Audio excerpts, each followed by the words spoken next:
Okay, so I was just asking, because I haven't attended any of these sessions today, and I was just asking, like, wow, they must be super interactive, and you guys have been in this room all day. Like, are the speakers even getting through their content? And they're like, yeah, nobody's asking questions. So, and maybe that's true.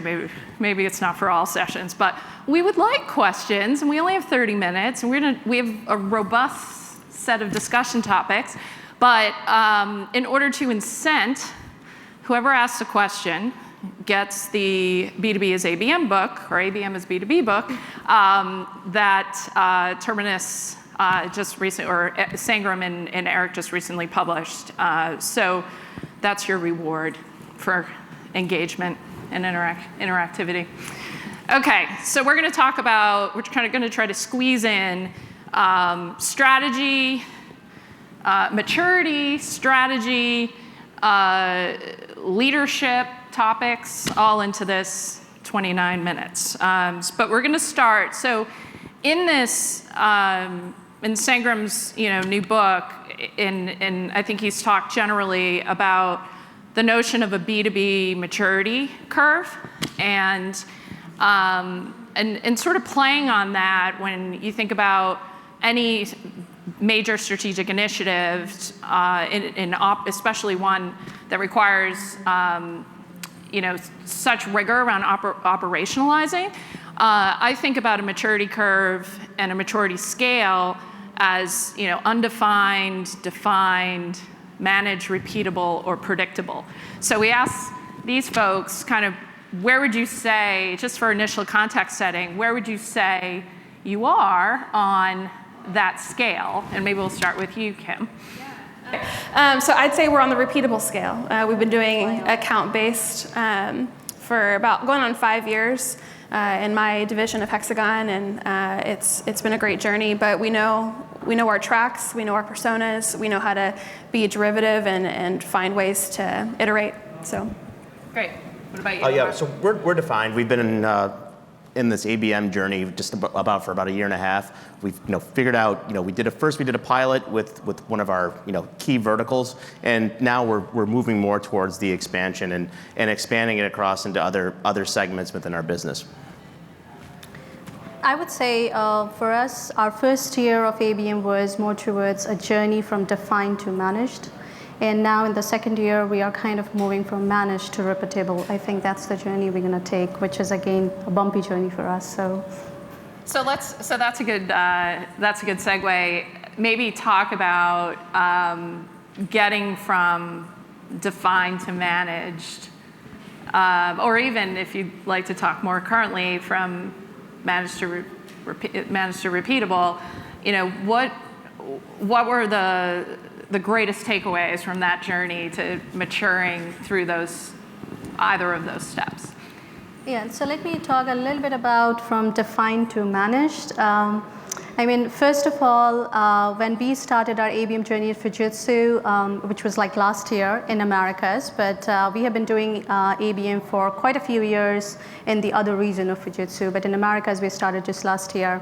My first step to do that was to define ABM first. Because if we are not doing that right, you're not setting the right expectation with your sales and the leadership team. So it is very, very essential to define what is ABM. And then as you define that, it is very important to create awareness and bring everybody on the same page of what that ABM looks like. Because if you see currently there are marketers, there are vendors, there are practitioners who are kind of twisting the definition of ABM to their need, which kind of doesn't help in the long run. So it is very, very essential to define that, get people to know, and every key stakeholder who will be part of the ABM program to actually understand that definition and then go for the execution part of it. So we did that as we kind of setting up the ABM framework and process to start with at Fujitsu, but that doesn't mean that we were not executing to satisfy a sales team, we were doing some of the short-term defined campaigns into those accounts, which kept them engaged. But in the process, they started learning and getting onto the same definition of ABM, which is helping us now. Yeah. Right? And yeah. Omar, Yeah, what so- about your, key learning or takeaway getting from that one stage to the next? The biggest key is just partnering with sales. Not only partnering with sales, but also partnering with customer success and account management. I found that the sales team first pushed us to the account management team, and then we went back and had like a kumbaya between sales, customer success, and and marketing to determine who we're going to target, why we're going to target, and what is our goal. Are we looking to expand, add new logos, or just figuring out exactly where we wanted to go and how we wanted to leverage ABM to get there. How did you get repeatable? Yeah, for us, it's just always defining our ideal client profile and iterating and sharing that information. So if you haven't been able to tell from our titles, I'm on the sales side of things, running account-based. We started doing account-based on the sales side, and it's just in the last year that we've started serving ads. So from talk tracks to emails to social to content driving, we've been doing that. And we started off with some guesses of who our customers were, who our buyers were. A quarter goes by, okay, let's look at what's winning, what's not. We iterate. We incent to that on our sales teams, from our SDR team incenting on where we want them to win most, where the data is showing us. And I think we've had an advantage driving it from the sales side for that fact. That was going to be my question. Do you think path to repeatability 100%. was accelerated because it was sales-led versus marketing-led? When you're dealing with SDRs, and I'm like, well, these verticals and these personas are 2xing the sales accepted leads. I'd spend more time there if you want to get paid more. Yeah, that's great. And when we were preparing for this session, I think we all share in a view that's really important to prioritize your desired outcomes when you're embarking on an account-based strategy and designing your operations around it. And what was fascinating was that each of these folks came at it with different priorities and desired outcomes. So we want to talk a little bit about that. You two both prioritize customer expansion outcomes, right? Versus new logo. Oh, sorry. You two prioritize customer expansion versus new logo. So maybe talk a little about what were the drivers of that? I think there was only one single key driver for me: sales focus and the sales goals. So wherever the sales goal was, that was our ABM goal, and that was a key driver to go for what we are doing into ABM right now. So I truly believe that 80% of our business comes from the 20% of our clients. And I think that's true in Fujitsu case as well. So there's 20% of a client who's bringing that 80% of our revenue, which helped us determine who are my top accounts, which is kind of bringing that kind of business, or where we do need to spend more time in terms of expansion to get that kind of business. So that was the factor that helped us determine which are my top accounts and how we're going to do ABM into those, which is one-to-one strategic ABM we started with. What about you, Omar? It was voice of customer. So my customer being the sales and account management team. Specifically, they were having a lot of trouble because there was a lot of attrition and changing of people within pharmaceutical manufacturers, specifically brand managers. They change daily, and they own their own P&L for a specific brand. So being able to figure out and hearing from them that was one of their biggest challenges, was finding out and reaching out to those folks. So that's kind of where we started. A lot of times when choosing either to advance pipeline or to focus on expanding customers, it's considered lower hanging fruit, right? You have more data about these folks, that kind of thing. Was that where this was coming from in terms of your voice of your a little bit, customer? yeah. So it was the opportunity to expand in accounts. When we took a look at our list, we saw, we laid it out and created a matrix about which customers were on which add-on products, and then just looking to expand them. And then it easily stated the case because I took a data-driven approach to showing where the customer was on their journey with our whole solution of products. So Kim, you've been new logo focus. Yeah. From sales point of view, that makes sense. But what was how did you think about that? How are you measuring? How were you measuring success, and how are you measuring it now on a repeatable basis?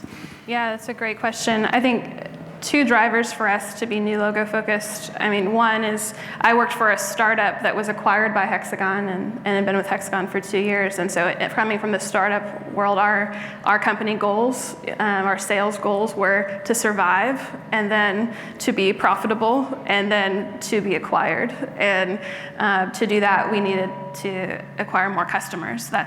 We needed to grow faster. We've gone through so many shuffles as a startup with our marketing organization, just as most startups do, all the while the sales force still had a number to hit. And for us, account-based, for new logo acquisition, it just yielded results where 70% of our new customer logos were coming from an account-based model, and it's continued to be that successful. I think the other part of it too is just our product, if you will, and Hexagon as a whole, we're really good at account expansion on the sales side by nature. We have a very disruptive technology where, by nature, an account executive, if they're not expanding and growing their account, they're losing their account. And so they're very good at that. They're comped on that. So we really need to focus on new customer acquisition. Yeah, makes sense. That's great. I think your second part of your question, just to quickly say, measurement. what we're measuring now is where we're seeing the most success is where we're doubling down, and that's how we scale. Is okay. Well, instead of adding different territories or verticals, how do I segment this really well-performing vertical in this industry? How well do we really know our personas in this industry? Can we expand and put 2-3 people here and double down? Yeah. So I think specialization is a really key theme when you think about scaling account-based initiatives, and we want to talk a little bit about that because just as there's multiple levers for prioritization in your desired outcomes, there's multiple levers on sector, on segment, on geo. I mean, you can slice and dice so many different aspects of your business, of your channels and touch points, and there's those levers, and a prioritization of those is so key to scale. And you've all, are thinking about scale through different levers. So maybe let's talk about that a little bit. Omar, do you want to start in terms of, solutions, volume of accounts, geographies? Like, what are your levers, right? Yeah. So right now, it's a lot of it's feedback from the sales team, and then what as an organization where we're looking to expand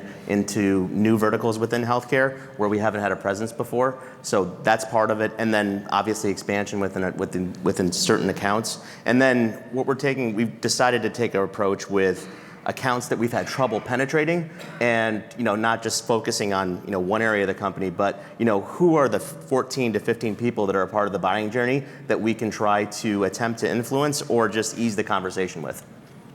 Great. How about your levers? Or how you define scale? Like, how are you thinking about scale at this next level? Yeah, so with a year of success of ABM, we have seen some good, demand coming for more of ABM, right? It's like why my account is not included. So that's another question. And then the other lever is that we have, just recently we have at our sales reorganization, which is one of the great thing because, which I am pretty happy about, because where sales has gone through, they have kind of differentiated their approach into like farming and hunting. And then within farming, they're saying that, this is going to form a triangle where my topmost customer stands into strategy, the next is grow and the develop, right? So it's like there's a form of triangle, which I'm able to see when I look at ABM into the farming side of it, not the hunting. It's kind of aligns pretty well with where my ABM thinking goes in terms of strategy, which is one-to-one, one-to-few, which is more of grow, and one-to-many, which is more develop, right? But then expanding from, we are currently doing one-to-one, and expanding from one-to-one to one-to-few to one-to-many is not that easy or quick, right? It has to be done with some amount of right thinking. It's like what layer we need to bring in to support that growth and kind of support more number of accounts, into all these things. Now we are thinking about like technology, what layer is going to help us in there. So our scaling is more towards in terms of number of accounts getting added to ABM, and then bringing the hybrid approach of ABM in there.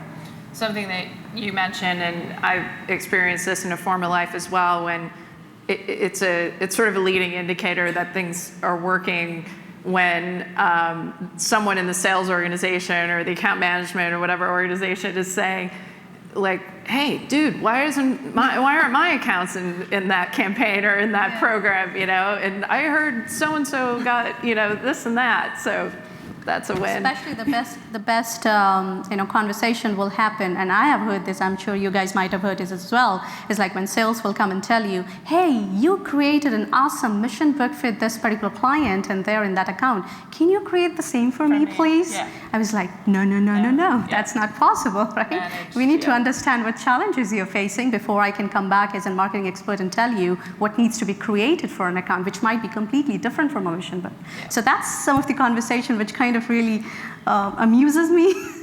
Yeah, like you want it to happen, but slow the roll. But what does the scale look like for you? I think it relates a lot to what you just said about knowing your accounts and knowing your buyers. For us, we do typical things like I've already said around looking at the data, what verticals are performing, but we look at specific micro verticals of industry, what are their revenue sizes, what are their employee sizes, to trim things down. But on top of that, we've actually interviewed a lot of customers. We've been very customer centric and trying to drive as much information from them as, okay, how do you use our product? Why is that valuable to you? Why is it valuable to your entire business? Why do you think other people would be interested in that? Where's the ROI for you? And building campaigns for exactly people just like that customer. And then, okay, so we're thinking about trying these other areas, customer or SDRs who are on the front lines talking to thousands of people who are ideal client profile every day. Do you think that this talk track would work for them? Why or why not? And when we can give yeses to that, when we can kind of create user stories for that, then we can start experimenting and start doing those campaigns. Great. Yeah. Questions? Book? Free book for you. Yeah, please. So there's a lot of marketers in the room, maybe some salespeople, but can you talk about the role of the salesperson, right? So account-based marketing and sales working together. I've had situations where I've had to pull accounts out of an ABM program because the rep wouldn't engage and the team thinks they're heading into the wall. So can you talk about what does the ideal sales profile look like when it comes to putting together a true account-based marketing partnership between sales and marketing? Maybe I'll take that one first. Did you on sales? Take it for the sales team. So there's two different ways that we approach getting sales alignment, and which is funny for me to say. It's me getting alignment as an operations and strategy person from my rep, and I ask when they don't want to be engaged or why they're not. There's usually a reason. Now, it could be laziness, and that's an easy one to just say, but it's actually usually not. They don't understand what ABM's really going to do for them. They don't agree with the message we're giving their customer. They don't like the ways that we're communicating with their customer. Those things I can fix. Okay, you don't like the emails that we're sending to your customers. Can you write a sample email for me that we could then dress up and approve together? Getting their buy-in and getting their involvement in the process to change the message. And okay, then it's just about negotiating and compromise, right? Okay, why don't you still like this? And people are actually pretty easy to work with when you're willing to work with them. The other way would just be to take the account away from them. That's not because if it's laziness or they're not working the account or not interested in growth, are you the best rep for this account? So it's like you want to start with a reward and a partnership spirit, and then you have to try. And then if it has to go to penalty, it may eventually go that way. And there's all sorts of rivalry. So we've focused a lot on manufacturing and construction, and right now I've got a lot of manufacturing folks that are so jealous of the construction folks because we've shifted gears, and we've got a lot more content coming out, we've got a lot more wins and new logos coming out, and they're jealous and wanting to engage more than ever before, which is great.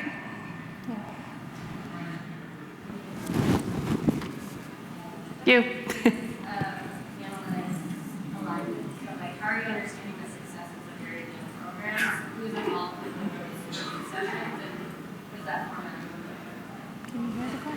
analytics? How are you defining success and metrics? And who's responsible? Is that what you asked as well? Yeah. Like what level of information, I guess, do you share with what levels within the company? So like to a rep, you might give this type of KPI metric, whereas to your Executives or, yeah.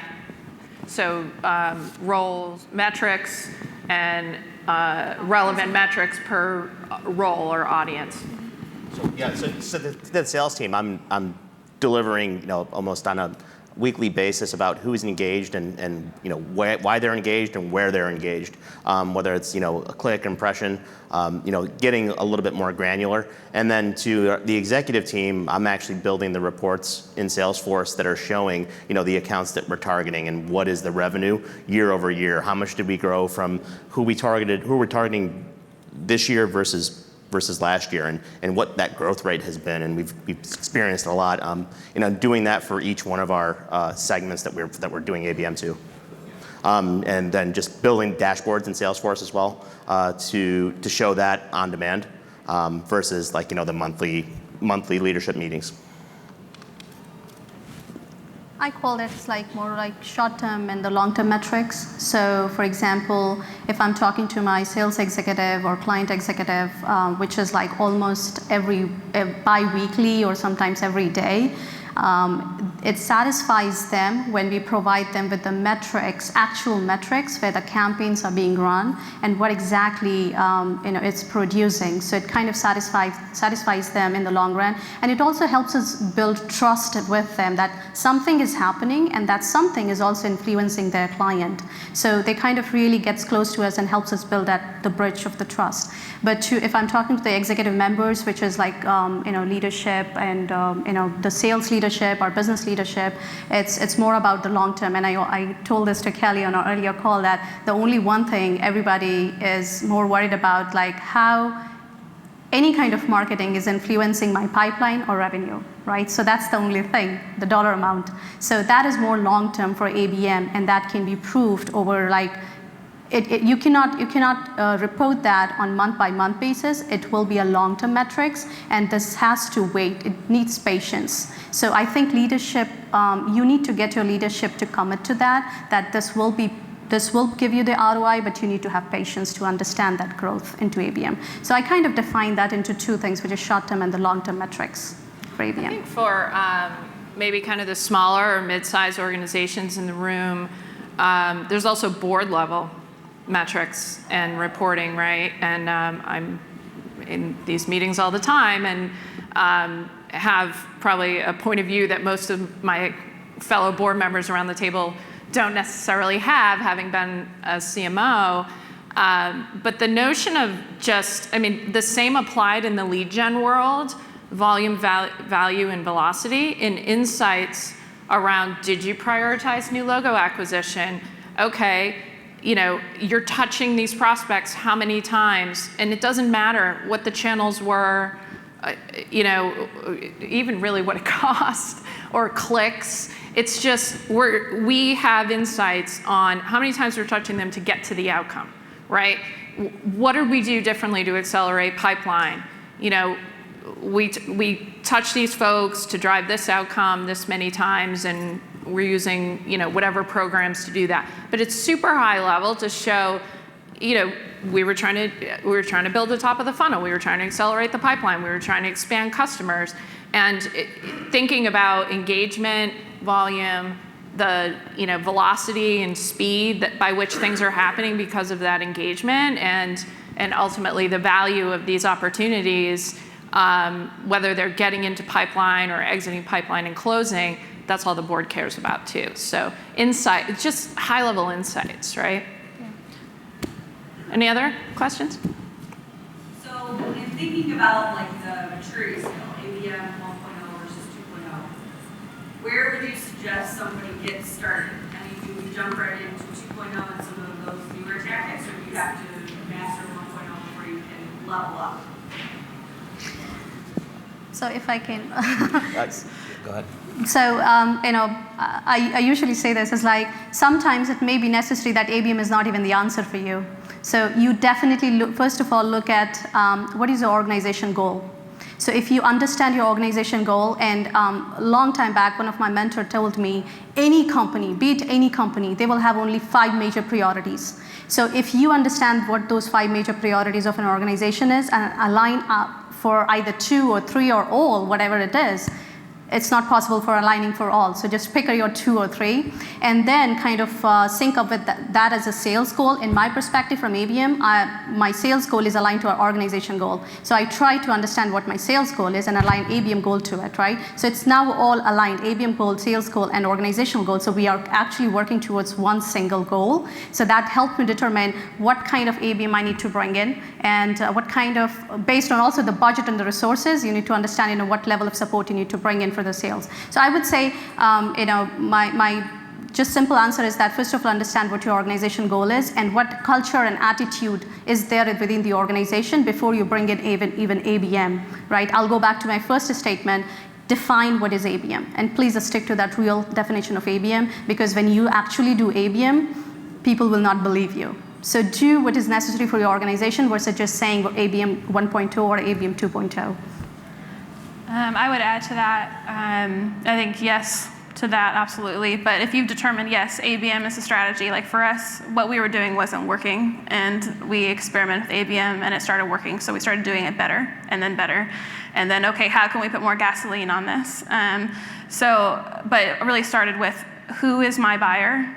What's my ideal accounts? Whether expanding these accounts or what types of areas do we need to grow in? Where are we winning now? Who is buying in those organizations? Do I really understand those things? Because no matter what you already have invested in today, you can sell better to those people by understanding them. Yeah.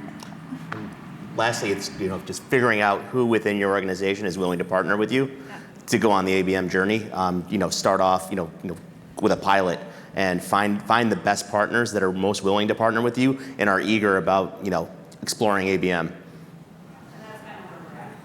Yeah, walk before you leap. Last topic, which I'm sure is interesting to hopefully everyone in this room, as you're embarking on further scaling your account-based initiatives, what has been your experience on what it has done for scaling your career, within your organizations? And we only have little over 2 minutes, but just real briefly, what have been the key things that you've learned, or where you've developed personally because of this, and even better, that the organization has recognized in you in leading these initiatives. Kim, do you want to start? I've seen tremendous growth in my career over the last couple of years, being a Hexagon division now, and you guys can check out my LinkedIn and see the history there. But I attribute it a lot to account-based, because having new bosses, new entities being all merged together, I knew our business better than anybody in our organization. I knew who our buyers were, I knew their history, I knew our lead sources, I knew where our revenue was coming from and why and when, because I knew account-based so well. So I ended up being one of the most educated people in our business through that process, and it's had a tremendous effect on my career, absolutely. Great. Yeah, it's within my organization, really big organization. It's kind of built me up to be the person that knows about ABM and the subject matter expert within the organization, and creating the playbook to potentially expand throughout the organization. And I just got awarded Sales Support Person of the Year within our organization. Yeah, so that was cool. Yeah, so for me, it's more about, I never differentiate between what I love and what I do. The time I start differentiating, it means I'm not in the right job. So marketing, specifically ABM, is my passion, because it helps me bring multiple folds of people together and helps me gain that knowledge about the business and helps me satisfy myself that I'm contributing to the organization growth.